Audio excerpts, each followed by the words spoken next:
Texas Democratic House member Jasmine Crockett recently referred to Governor Greg Abbott, who uses a wheelchair, as Governor Hot Wheels.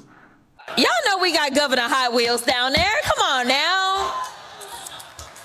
And the only thing hot about him is that he is a hot mess. For those unaware, Abbott has used a wheelchair since 1984, when I think at the age of 26, an oak tree fell on him while he was jogging, leaving him paralyzed from the waist down. Is that a term I will personally use for someone who has suffered a misfortune? No. Is it inappropriate in politics? Maybe 8 years ago. But the arrival of Donald Trump has completely erased any sense of decorum in political discourse. Michelle Obama once said, "When they go low, we go high." But let's be real, Democrats keep losing. Meanwhile, Trump insults, denigrates, and name calls like a teenager, and yet he keeps winning. So should Jasmine Crockett apologize?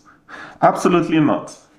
A reporter aggressively confronted her about whether she should apologize, but I don't think she should.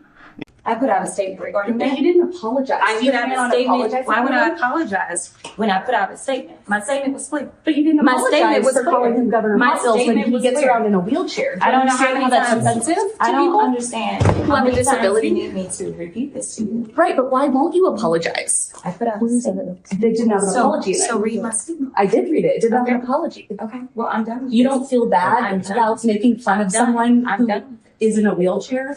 Calling her Governor Hot Wheels? In fact, I think she should clap back at the reporter too, because that's exactly what Donald Trump would do.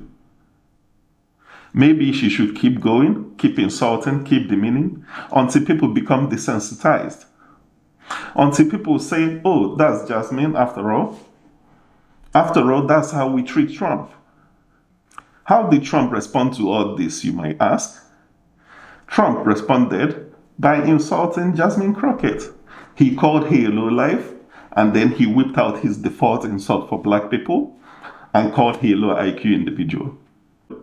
Trump has called LeBron James a low IQ individual. Trump has called Don Lemon a low IQ individual. Now he has called Jasmine Crockett a low IQ individual. These are three people in three separate fields. Their profession or their career has nothing in common. The only thing they have in common is that they are all black people. But he has managed somehow to label the three of them as low IQ individual. Talking about demeaning a disabled person, let's not forget, Trump mocked a reporter first. In 2015, at a rally, Trump imitated Sage Kovaleski, a journalist with arthrogryposis, a congenital condition that affects joint movement.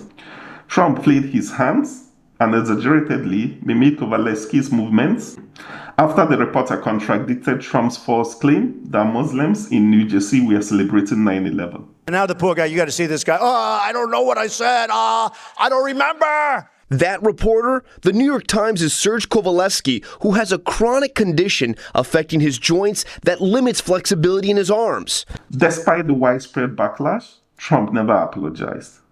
He even denied he was mocking Kovaleski's disability. Yet, instead of being held accountable, Trump was rewarded with the presidency. So why should Jasmine be held to a higher standard than Trump?